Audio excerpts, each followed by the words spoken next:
सोहगली पूजा की दूसरी कहानी।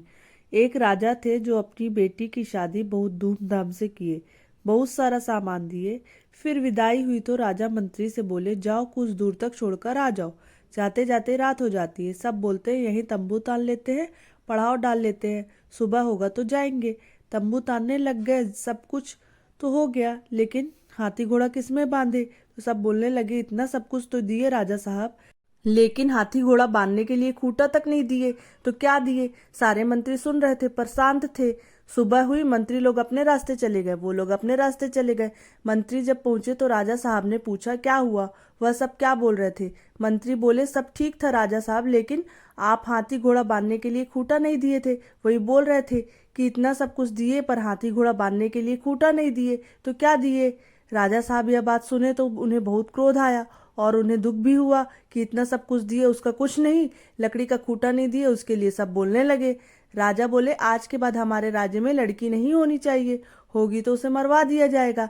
अब राजा 12 साल के लिए शिकार खेलने जा रहे थे। रानी गर्भवती रहती है। राजा बोलता है, अगर लड़का होगा तो जीवित रखना और अगर लड़की हुई तो उसे मार देना। कुछ ही दिनों बाद रानी साहिबा को लड़की हुई तो कुंवर साहब रहे उनके भाई, तो मंत्री उनसे बोले उसे मरवा दो। तो कुंवर साहब बोले, नहीं, हम अपनी बहन को नहीं मरवाएंगे, हम अपनी बहन को जिंदा रखेंगे, जब पिताजी आएंगे तो देखेंगे। 12 साल बाद जब राजा साहब आए तो लड़की ऊपर खेल रही थी। राजा साहब लड़की की परछाई देखे तो मंत्रियों से पूछे, यह किसकी लड़की ऊपर खेल रही है? तब मंत्री लोग बोले, यह आपकी ही बेटी है।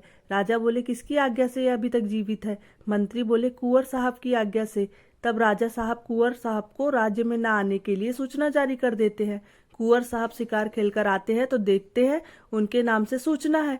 वह समझ जाते हैं कि यह सब बहन को जीवित रखने के लिए है, तो वह अपने बहन को और चिरैया मुनैया के पिंजरे को लेते हैं और निकल जाते हैं। कुंवर साहब बोले, अगर इस राज्य में रहेंगे तो पिताजी की बदनामी होगी, तो किसी अन्य राज्य चल देते हैं। अपनी बहन को बोलते हैं कि तुम यहाँ चिरैया मुनैया का ध्यान रखना, मैं खाने पीने की व्यवस्था करके आता हूँ।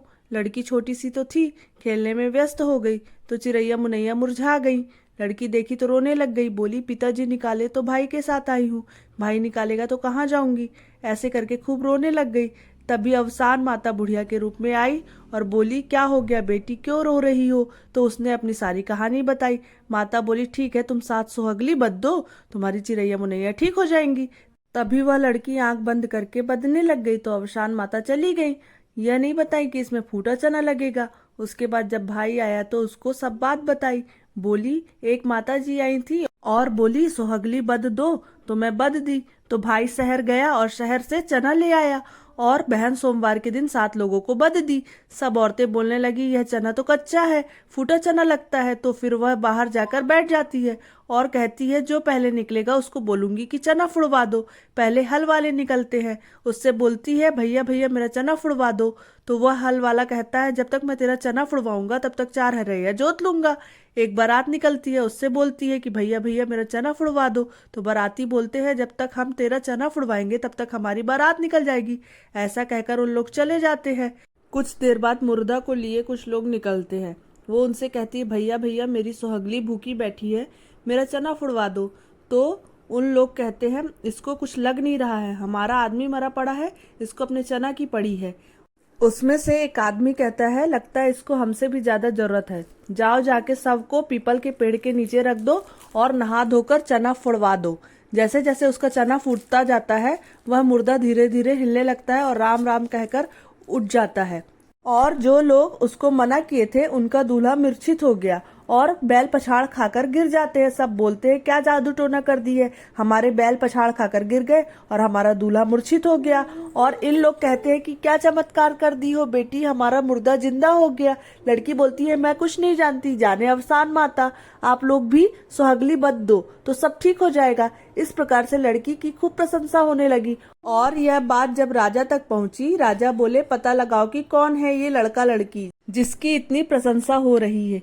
मंत्री लोग जाते हैं और पता लगाते हैं तो पता चलता है कि यह राजा के ही बेटा बेटी है। फिर राजा साहब स्वयं जाते हैं और उन्हें मान सम्मान के साथ वापस लेकर आते हैं। फिर घर में सुहागली करवाते हैं, वो सब भी अपने अपने घरों में सुहागली कराते हैं। तो इस प्रकार से अवसान माता ने जैसे उन पर कृपा करी वैसे सब पर कृपा करे। अवसान माता सबकी मनोकामनाएं पूर्ण करती हैं। कहानी अच्छी लगी हो तो प्लीज़ लाइक एंड सब्सक्राइब कीजिए। धन्यवाद।